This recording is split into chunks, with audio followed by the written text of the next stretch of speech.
Assalamualaikum warahmatullahi wabarakatuh. Perkenalkan, nama saya Alia, saya dari kelas PAI 24B. Di sini saya akan mempresentasikan tentang mari produktif bersama Alia. Oke, langsung saja kita buka PPT-nya. Di sini saya akan menjelaskan tentang pertama itu judul PPT saya mengelola energi bukan waktu, bukan hanya waktu. Oke. Nah, di sini mengelola energi bukan waktu. Produktivitas sejati bukan soal berapa jam kita punya, tapi seberapa baik kita menggunakan energi yang kita miliki. Kemudian, mengapa banyak orang gagal menjadi produktif? Yang pertama, mereka hanya fokus mereka hanya pada manajemen waktu. Nah, kemudian yang kedua, terlalu banyak aktivitas, sedikit hasil. Jadi banyak orang itu yang berpikir kalau kalau produktif itu bahwa mereka tuh mempunyai kegiatan tanpa mereka tahu apa yang mereka dapat dari hasil kegiatan mereka itu. Kemudian yang ketiga, kelelahan mental dan fisik. Kemudian yang keempat, ada sulit menjaga konsisten. Kemudian yang terakhir, ada tidak memperhatikan kondisi energi diri. Oke, kemudian apa itu manajemen energi? Nah, manajemen energi itu adalah pendekatan produktivitas yang berfokus pada kualitas energi, bukan jumlah waktu. Nah, energi itu apa sih? Ada yang tahu gak sih? Nah, energi itu adalah kombinasi fisik, emosi, mental, dan spiritual.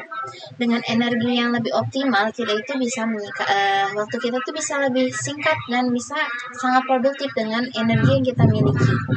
Kemudian, apa aja sih sumber energi utama manusia? Nah, yang pertama itu ada energi fisik. Nah, energi fisik ini mencakup yang pertama, tidur itu cukup. Kemudian yang kedua itu nutrisi. Kemudian yang terakhir itu ada olahraga. Nah, yang kedua ada energi emosional. Nah, energi emosional ini mencakup yang pertama itu ada suasana hati. Kemudian yang kedua ada relasi dan yang terakhir itu ada rasa syukur. Nah, yang ketiga energi mental. Nah, energi mental ini mencakup yang pertama itu ada fokus, kemudian ada prioritas dan pengendalian distraksi. Nah, yang terakhir itu ada energi spiritual. Apa sih energi spiritual? Itu mencakup tiga. Nah, yang pertama itu ada makna hidup, kemudian yang kedua ada tujuan, dan yang terakhir adalah nilai-nilai. Oke, berikutnya mengapa waktu tidak cukup? Yang pertama, waktu itu tetap, tapi energi itu bisa dikelola. Nah, jadi semua orang itu mempunyai 24 jam per hari, tingkat energinya juga berbeda-beda. Nah, hasil pun berbeda produktivitasnya, bukan soal lebih banyaknya waktu, tapi lebih banyak energi yang mereka miliki. Nah, kemudian cara praktis mengolah energi harian. Ada dua. Yang pertama itu ritme alami tubuh bekerja, jam energi puncak. Nah, yang pertama itu kayak istirahat ya terjadwal, kita bisa menggunakan teknik Pomodoro atau Mixed Breaks. Nah, kemudian yang kedua itu ada isi ulang energi dengan tidur, olahraga, dan meditasi. Nah, ini tuh hindari, jadi kita tuh harus menghindari energi kita bocor dengan kayak misalkan kita bisa ke distract dengan aturan kita sudah tidur malam tapi malah kita scroll TikTok. Nah, itu mencakup dengan itu. Nah, kemudian refleksi diri. Bagaimana kondisi energi kamu saat ini? Nah, bagaimana kondisi energi kalian saat ini? Yang pertama itu kalian harus, apakah kalian bisa menyimpulkan sendiri? Apakah kalian sering merasa lelah walau banyak bekerja? Bagian mana yang energi mana, kayak fisik, emosional, mental, atau spiritual yang butuh diperhatikan? Bisa ditambahkan kuis kecil atau refleksi mandiri. Kemudian kita sudah ke slide yang paling terakhir. Kesimpulannya adalah kelola energi bukan hanya waktu. Yang kedua, kenali ritme energi diri kita. Kemudian yang terakhir, pulihkan isi ulang dan gunakan energi hal yang bermakna. Nah, mungkin sekian dari presentasi saya, PPT saya. Jadi kita tuh bagaimana sih cara kita produktif itu dengan kita di sini kesimpulannya bisa kalian ketahui.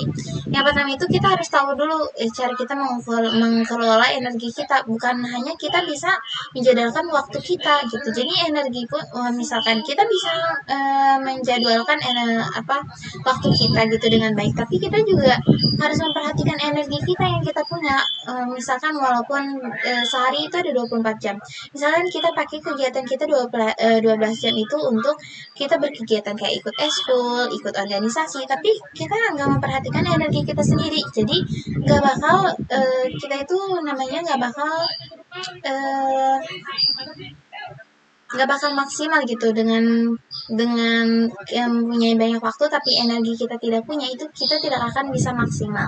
Kemudian yang kedua itu ada kenali ritme energi kita. Nah, seperti aku bilang tadi, kalau misalkan kita tidak bisa mengenali energi kita sendiri, kita nggak bakal bisa mengelola waktu kita gitu. Kita nggak bakal bisa menyimbangi waktu kita gitu. Jadi walaupun waktu kita banyak, tapi kita harus menyimbangi dengan energi kita juga.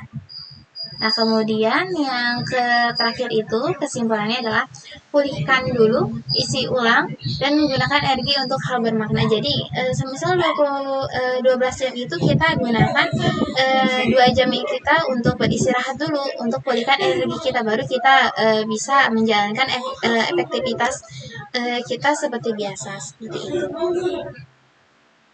Oke, kurang lebihnya mohon maaf dari saya.